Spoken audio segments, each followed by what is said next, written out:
ही आहे एका दिव्य आत्म्याची कथा, ज्याने देवलोकात आपल्या कर्माचे फळ भोगले आणि पृथ्वीवर धर्मासाठी सर्वस्व अर्पण केले।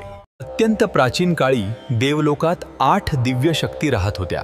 होते दवर, धरा, ध्रुव, सोम, अनिल, अनल, प्रत्युष आणि प्रभास।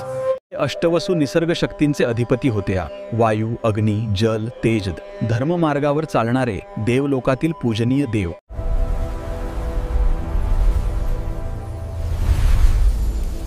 एके दिवशी ते अष्टवसु आपल्या पत्न्यांसह पृथ्वीवर भ्रमणास आलेचा।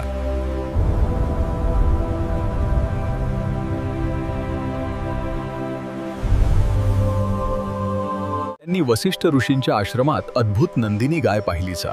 कामधेनूची कन्या, दिव्य तेजाने झळाळणारी, इच्छित वस्तू देणारी। हे मी काय पाहत आहे?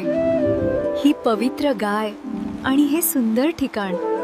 त्यावेळी प्रभास या वसूची पत्नी त्या गायीच्या सौंदर्यावर मोहित झाली आणि म्हणाली, स्वामी, ही गाय आपण मला द्या ना।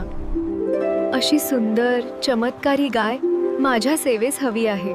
प्रभासने पत्नीच्या आग्रहाखातर इतर वसूंच्या मदतीने ती गाय चोरली। लोभ माणसाला महान आपत्तीमध्ये ओढून नेतो। थोड्याच वेळात वसिष्ठ ऋषींना आपल्या दैवी दृष्टीने सर्व कळले।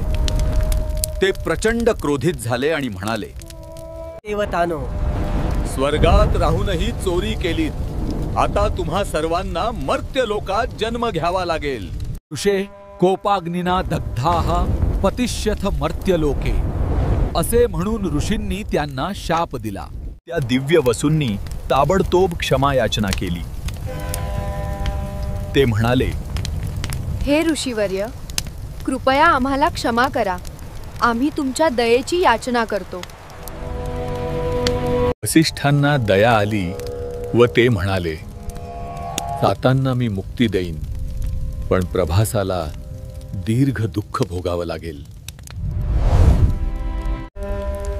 पण जो मुख्य दोषी आहे प्रभास तागी, त्याला दीर्घकाळ मर्त्य लोकात दुःख सहन करावे लागेल।